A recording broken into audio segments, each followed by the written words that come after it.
Hello, hello, hello, everybody. Today is the 28th. It's January. We're at the end of January already. That is crazy. But tomorrow a we have a very big book coming out. We have SilverHawks #1. We've been talking about it for ages. And with me today is the incredible Mark Spears, who's doing some art for a lot of Dynamite stuff this year. Mark, again, thank you so much for being here. Thank you for having me. Yeah, it's probably easier to say what I'm not doing over at Dynamite on the books because I think I've got at least a cover on almost all the stuff that's coming out right now. So, and it's awesome. I love all those. I love all the Dynamite properties. SilverHawks was always something I wanted back years ago before Dynamite got it. I was even reaching out to. They were talking about doing a SilverHawks Netflix animated series a couple of years ago. I reached out to Nacelle, who was going to do that, and Super 7 and stuff like that, because I love SilverHawks and wanted on it so bad. So it's a dream come true that I was able to do it because it was announced. I believe what it was announced around November or September. The solicitation for one. So I was like, I missed it. There's no way I can get on it. And it worked out that we were able to do a cover at the last minute and get it solicited for #1 on FOC. So really happy. So let's show everybody that's literally fire. And like I told you before we started, like so many people are yanking your covers, like whether it's this one or there's a blue tint and a green and purple. They did the whole color scheme. They had asked me, they said, hey, you want to do some color variants on it? So I said, yeah, let me tweak around with it and then see what I can come up with. And they used them all, and they look really great. I just got my comp copies and I was looking through them. I was like, whoa, I don't know which one I like the best because the foil makes them look great. I love the foil version, and the trade dress looks awesome. Let me show, like, I hope people can see it right, but this is one of the foils. Yep. So look at, I hope. Yeah, it looks great. It looks great on camera. Yeah. And they're spectacular in person. And also, I got Thundercats comes out tomorrow too. Thundercats 12, I think. And I got my Mum Ra cover for that, and it looks pretty good. I really like it. I think we got that one too. The one on the right. Yep, that was the first Thundercats covered in the Lino. I think is for next month. So. But yeah, I'm getting a lot of feedback on that too from people writing me saying they have to go get that Mum Ra cover. So I think tomorrow a lot of people will be going and getting the Thundercats, SilverHawks, and then my own title, Monsters, that I have published with a different company, comes out. So it's a big Mark Spears Day tomorrow in your shop at your local store. So but I'm excited. That's awesome to have all that stuff come out in one day. So people are excited about it. So I'm thrilled. I'm thrilled for you. I wanted to. So you said you were a SilverHawks fan and Thundercats fan already, right? Oh yeah, huge. I guess what goes into designing a cover for that? Like, what's your process? Well, I knew I remember when Thundercats came out. So it was last year, right? When it came out, it was a big hit, right? So I heard about it. I was like, oh, everybody, was talking about Thundercats #1, Thundercats #2. So I remember I reached out to the writer because I knew who that was on Instagram. And I said, man, I'd really like to do a Thundercats cover. And he goes, Mark, get in line. I've been hit up 100 times this week. Everybody asking to do Thundercats covers because everybody wants that because it's just that property that you remember, that you love. It's up there with, Transformers, G.I. Joe, He-Man. But really, it's almost like a little bit higher than those because it was more sophisticated at the Mhm. time. So, and then I was like, because I figured I would never get on that. There was too long of a list. Of people who wanted on it. I couldn't stand out to make them want me over there. So I was like, I'm never gonna get Thundercats. So then and the Silverhawks as well. When I heard that was announced, I was like, oh no, I really want on that so bad.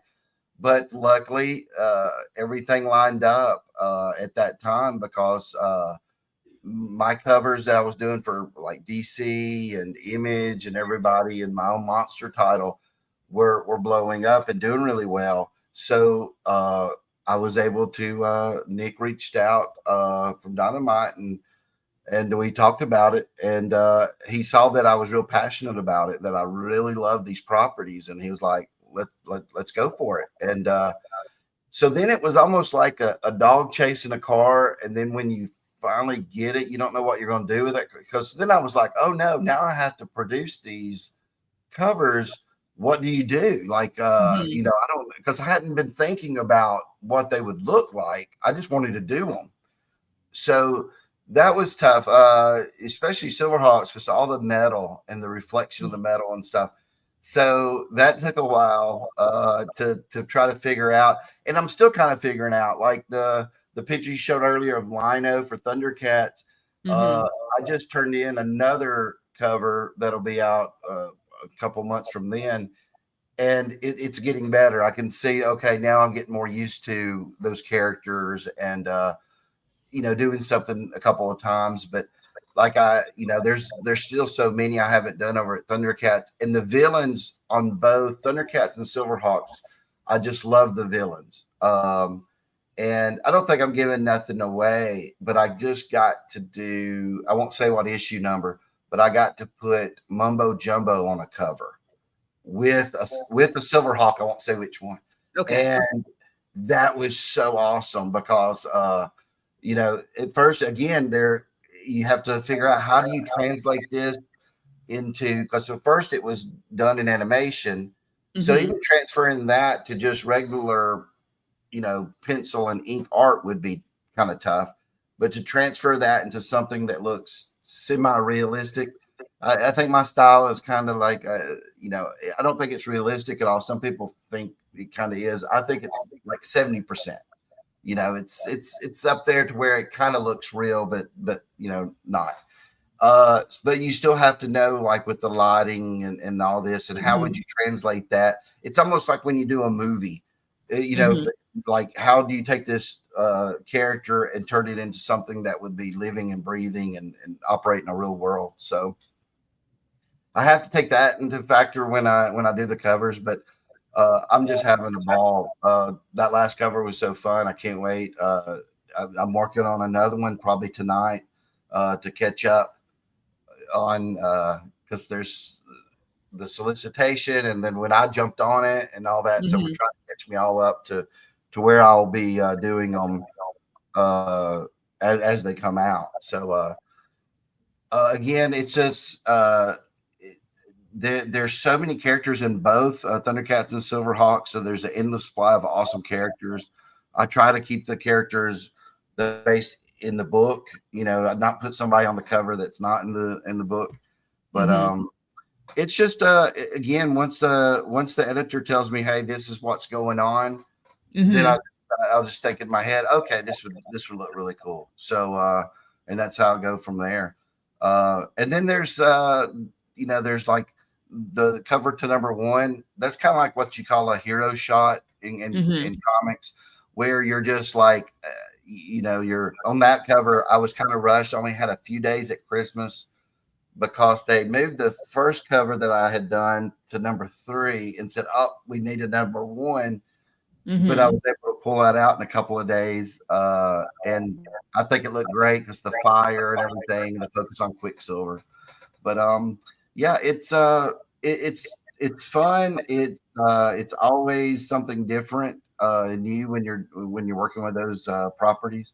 Uh, and again, there's so many characters. I was thinking the other day I could easily do 12 covers for both of those and not come close to hitting all the characters that they have, because there's so many. But yeah, I'm thrilled. I can't wait to it'd be neat to go into a time machine and see what next year, what I had done in the year that I have, because I can't wait to see what I can do for SilverHawks and Thundercats. I wanted to ask Hydrosylum's question. How's it feel being one of the hottest cover artists? Does it feel out of nowhere, or is it just years of hard work paying off?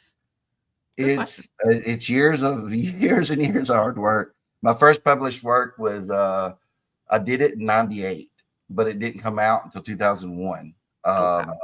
And it was interiors for an Image comic book. And then I floated around. I couldn't get into comics. It was just closed off to me. And but I did stuff in comic licensing, statue design. I was a Batman concept artist for a while, doing figurines, Batmobiles. Then I did trading cards for Marvel and DC. And so I did those for years and years. And then again, I thought comics were kind of done. And in 23, Todd McFarlane picked me to do some Spawn covers for an artist spotlight. And that changed everything. And from then on to now, it's crazy. I'm just thankful every day. I can't believe what's happened. But it's been an interesting 2 years. It's not even been 2 years yet. It's been about a year and almost. That stuff came out in March of 23, so it's almost 2 years. And I would never have thought, I would never took that bet if you'd have said, hey, in 2 years you would be doing Thundercats and SilverHawks, and the SilverHawks #1 issue. That's another thing. I think, if I'm correct, that is the SilverHawks #1 is the first #1 issue besides like Monsters, my own title, that I've ever been on. #1's very hard to get on. I think I have like that's going to be an ongoing kind of series. Miss Fury and Green Hornet just come out, and that was a #1. But as an ongoing, more than just a mini series, it's the very first #1 issue. So again, I just couldn't believe it. I was looking at my comps the other day, and I'm just looking at it. I'm like, wow, it's a #1 issue. Finally, I got a #1 issue, and it's SilverHawks. So those will be going up on my wall. I'm just so thrilled. That's awesome. Awesome. Since I know I'm still getting familiar with their work. So who inspires you as an artist? Whose work did you look to, and who influenced you? My biggest influences, Todd McFarlane was one of my #1, and still to this day. And I look to him also as an entrepreneur and a businessman. He's become really, I never dreamed I would grow up and actually get to know who he is and get to talk to him and stuff. And he's just become such a big asset to me, because I can pick his brain on things, and he tells you, little advice tips and stuff. And that's just amazing. There's Alex Ross is just, I don't think there will ever be anybody that comes close to that greatness ever. And then there's like Jim Lee, even Rob Liefeld, Mark Silvestri, all the guys, the Image guys, basically you would call them, from the 90s, were just huge influences when I was growing up. Seeing that, I loved all those artists and followed them. I'm a big fan of Gary Frank, Alan Davis, storytellers. I love anything like even Eisner. I would go Jack Kirby, all those guys. It's hard to pick, because the way I do things is, if I like something, I analyze why I like it, and then try to add that to my weaponry, right? What I can do. So if I think, oh man, this guy's a great storyteller, I study, why is he a great storyteller? How does he do all this? And then go, oh, okay, what can I pick up on that? So there's a lot, and then there's for my colors and stuff. Basil Gogos, who did the famous Monsters of Filmland covers. I studied him. I think he was phenomenal. He would do a Frankenstein, a Dracula, and those images will be black and white that he had. So he had to add color to them, and his color palette was so amazing.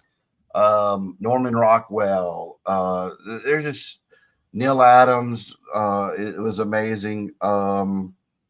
So all those guys. I mean, honestly, if you take out even probably one of them, you don't have a Mark Spears, because I'm just a derivative of them. You know, if it wasn't for them, I wouldn't be doing what I do. So it takes all them to make a mark. So That's an incredible list. That's an incredible list. I probably feel like if I could draw like you, I'd probably look to those guys as well. I'm sure I would look to everybody.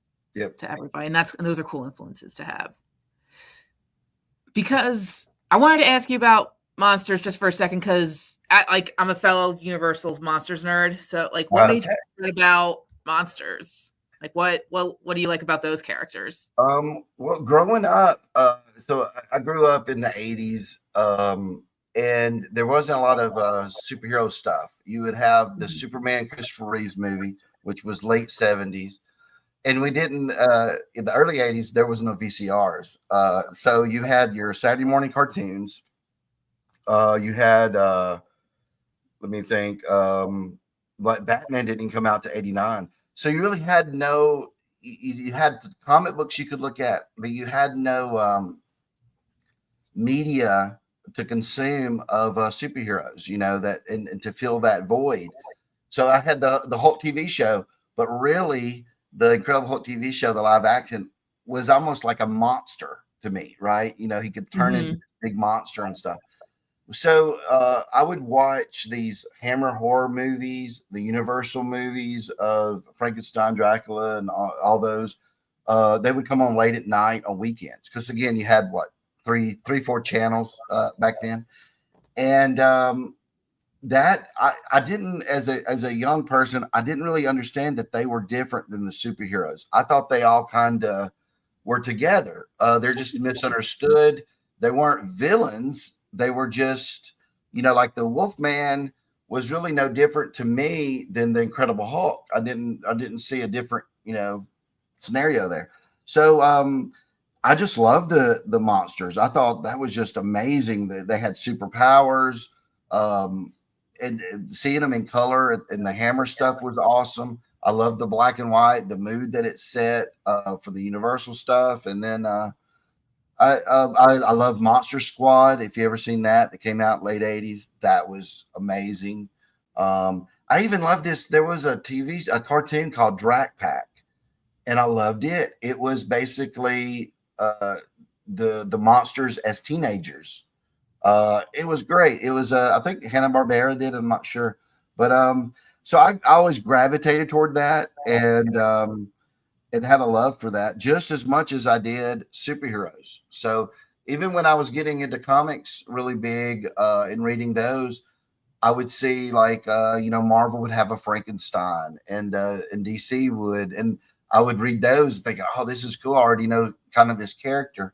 So I think every universe has a Mr. Hyde. They're just different. I know, they're just and a Dracula and stuff like that. So again, I love the whole misunderstood kind of story there, where I guess it's also a thing when you're younger. You love that thing where you're like, man, if I ever got picked on, I could turn into the Hulk, or I could turn into a werewolf or something. That was always really cool.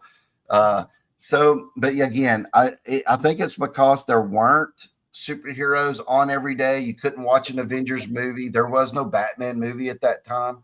So that's why Monsters was really resonated with me. So that's really, really cool. Did you want to tease anything about, because like you mentioned earlier, you're doing some more Dynamite covers for more books that are coming out later this year. What can you tease for everyone? I don't know what Nick let me do. Oh.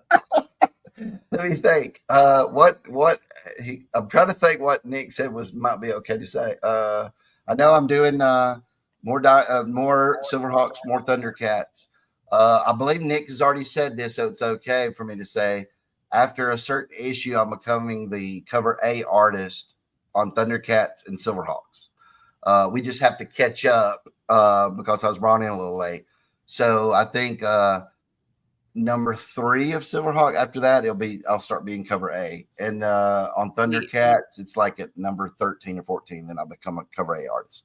And that just, if people go, what's cover A? That just means the one that there's probably A through L for some. There's so many different covers and stuff. Other than that, let me see. I'm doing Johnny Quest. I'm doing all of those. That's already been shown. Captain Planet. I'm doing one Captain Planet.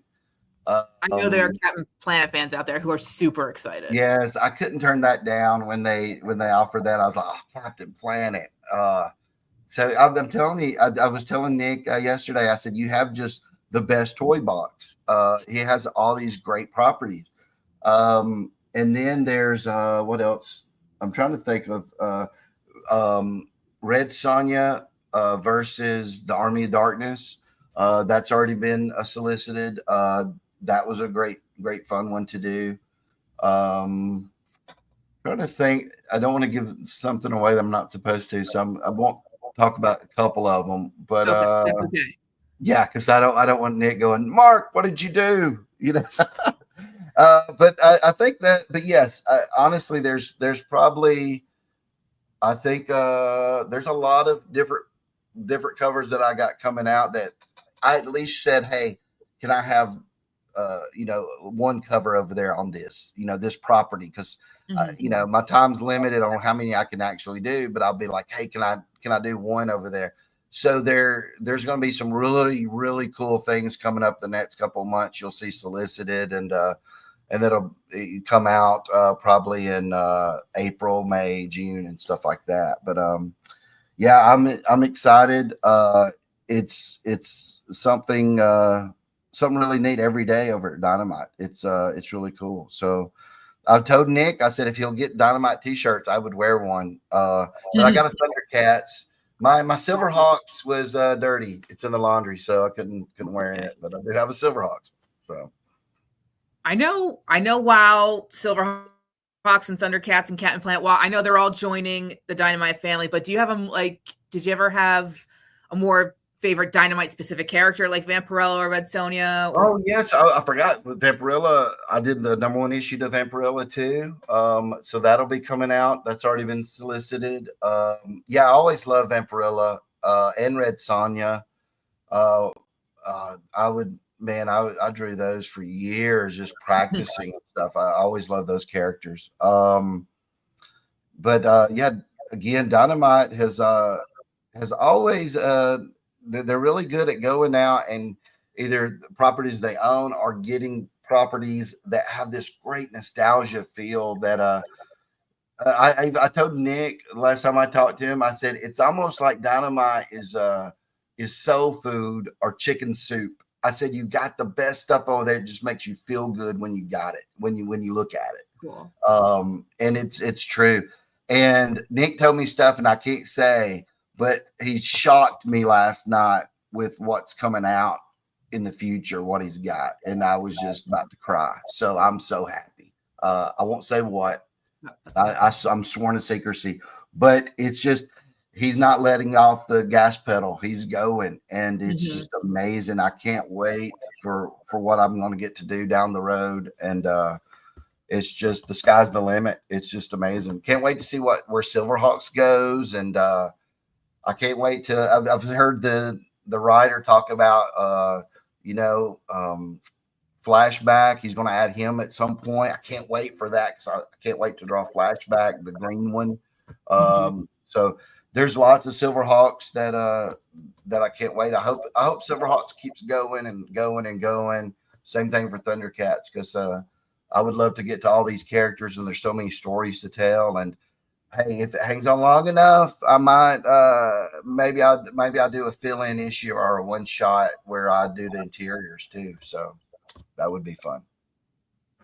I know I have one more question for you, but I just wanted to let everyone who is watching know that they can ask you something really, really quick, and they can, if they just drop it in the chat, I'll put it on up. So my final question was: is there a dream cover that you haven't worked on yet? Like for a property? Any property, whether it's Marvel, DC, Dynamite, whatever. Is there one, Well, or something original that you've on always my wanted? yeah, on my bucket list, I have a list where before in my career, I want to do at least one, right? One, and I'll be happy. I don't have to do more than that. But I would love to do, a Spider-Man cover, a Hulk cover, or a combination where they're both on one. That'd be fine. A G.I. Joe Cobra cover, like because I'm a big Cobra fan. So I'd like to do that. I love let me think what else. I love no one's doing it though, but Thundar the Barbarian. I would love to do a cover of that one day because I'm a big fan of that cartoon. Trying to think if there's another property. Really, I hit almost everything over at DC. Marvel has some cool things, but like again, it's probably Spider-Man or Hulk, and that would probably be it. I've been very fortunate. I've got to do so much in such a short period of time where I got to go and do a lot of those properties already. So, He-Man would be interesting. I would like to do a He-Man cover. I don't think anybody's doing He-Man right now. Dark Horse had it last year. So, but maybe a He-Man someday, and then Star Wars maybe.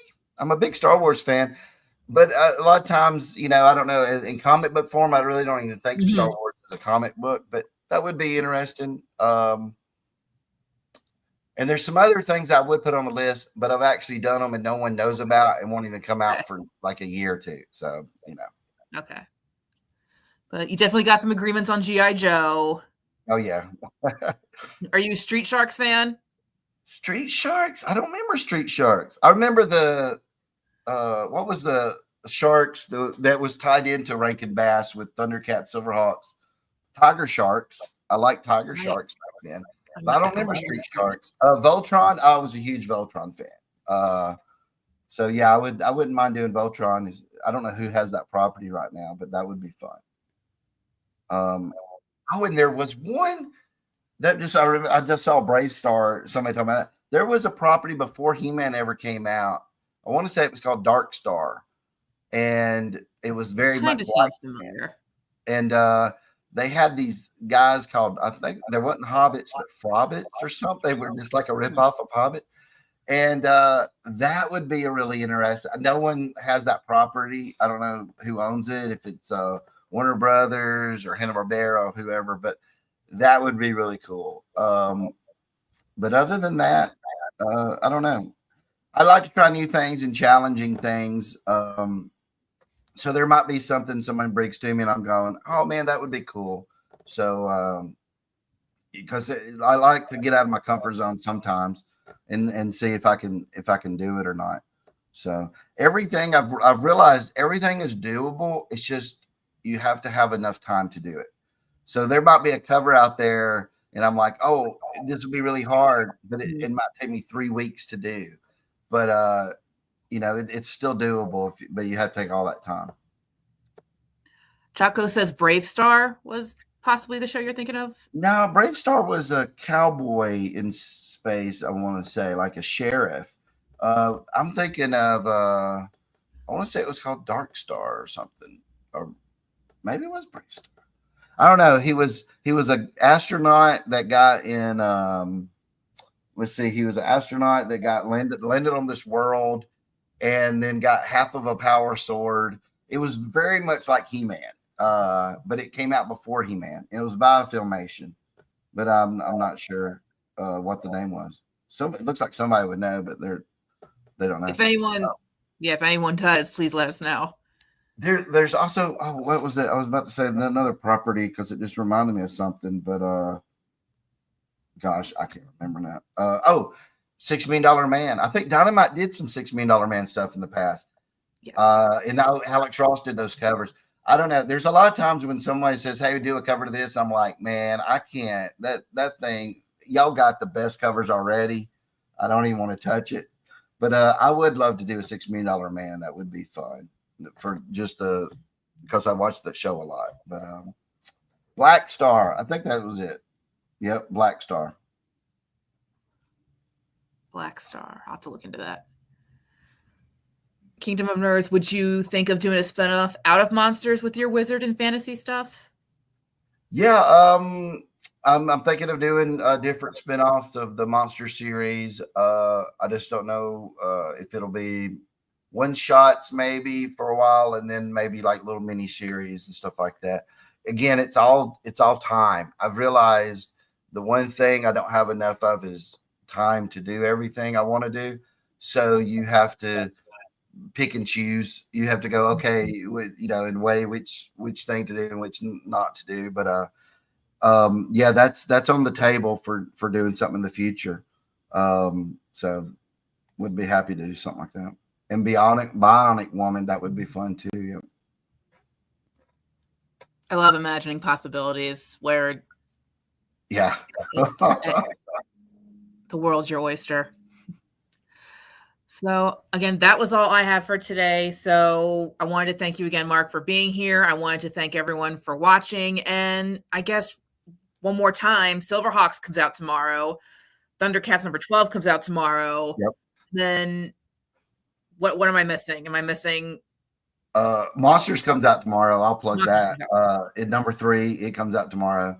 But yeah, go make sure you get that SilverHawks number 1 because you will regret it in a month or 2. You'll be like, oh man, this thing's hard to find. So I'd go get some SilverHawks number 1. And that Mum-Ra cover, man, I think it's going to be something that is going to be hard to find too. There's a lot of different variations, like you were saying earlier. There's a lot of for both the Mum-Ra for Thundercats and for SilverHawks, color variations and all that. Mm-hmm. At least grab one. That's what I would say. At least get one. But I know a lot of people are going like, I got to get them all, or I want to get all the foil ones and stuff like that. But I would suggest go get one. It was a neat cover, and I would rather you go and get it, at your comic shop or online or something, and not having to pay higher prices like a week or 2 from now because you're like, I saw it and I didn't get it. So I would suggest go and grab one tomorrow. 1,000%. 1,000%. Yes. Get all of Mark's covers as fast as you can. And thank you everyone for being here today. Thank you, Mark. Thank you to a spectacular audience. And let's have tomorrow be here already. Right. All right. Thank you again, everybody. Hope everyone has a wonderful day, and hopefully we'll see you all real soon. See you guys. Bye, everybody.